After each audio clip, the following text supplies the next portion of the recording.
Assalamualaikum warahmatullahi wabarakatuh. Perkenalkan, nama saya Ido Putra Ahmadianto. Kesempatan kali ini saya akan mempresentasikan tentang kelembagaan pertanian.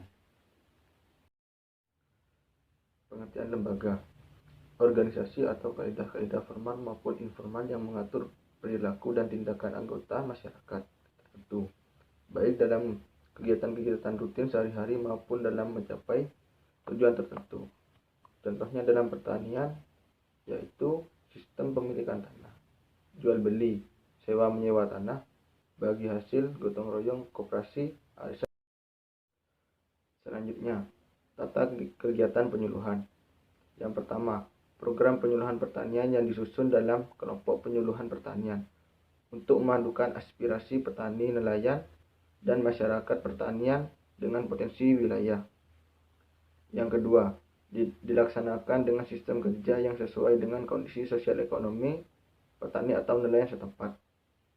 Yang ketiga, dilaksanakan berdasarkan spesifik lokalita dengan memperhatikan kondisi dan perkembangan wilayah serta kebutuhan nyata para petani. Selanjutnya, peran dan fungsi penyuluhan pertanian. Yang pertama, meningkatkan partisipasi petani. Yang kedua, menumbuhkan dinamika dan kepemimpinan anggota melalui musyawarah. Yang ketiga, menyampaikan anjuran teknologi tepat guna kepada petani dan membina penerapannya. Yang keempat, membina dan mendorong perkembangannya organisasi dan kemampuan petani.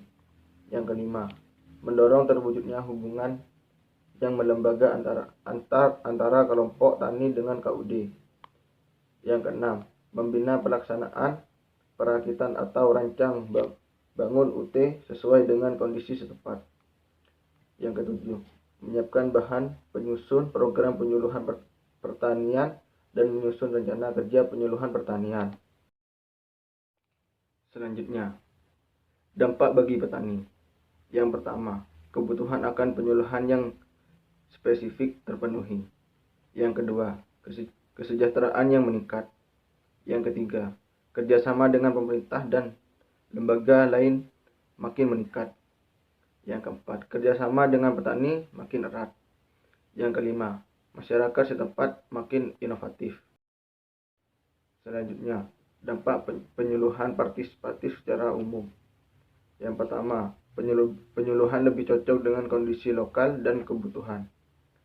Yang kedua, lebih terfokus pada isu-isu kemanusiaan dibandingkan teknologi. Yang ketiga, lebih berkesinambungan. Yang keempat, inovasi baru berdasarkan situasi, masalah, dan kebutuhan lokal. Yang kelima, meningkatkan kapasitas petani untuk mengidentifikasi dan menganalisis masalah dan peluang mereka sendiri. Yang keenam, meningkatkan kapasitas petani untuk merencanakan kegiatan yang realistis untuk mencapai tujuan mereka sendiri. Yang ketujuh, meningkatkan kapasitas petani untuk mengambil keputusan. Yang kedelapan, meningkatkan kapasitas petani untuk membicarakan kebutuhan mereka akan penyuluhan dan menentukan alternatif yang cocok. Selanjutnya, kelompok tani. Yang pertama, merupakan wadah bagi penyuluh pertanian untuk melakukan proses belajar mengajar.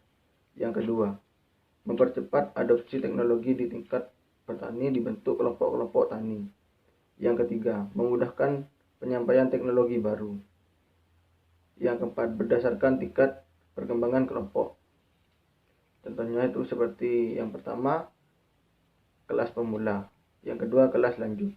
Yang ketiga, kelas media. Yang keempat, kelas utama. Selanjutnya, keuntungan pembentukan kelompok tani. Yang pertama, interaktif antara petani semakin erat.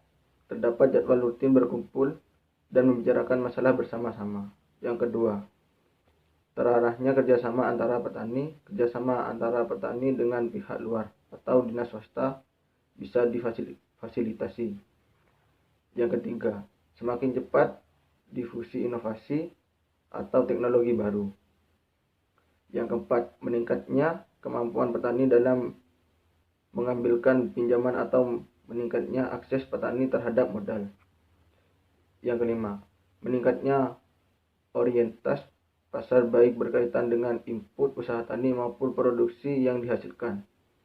Yang keenam, membantu efisiensi pembagian air irigasi.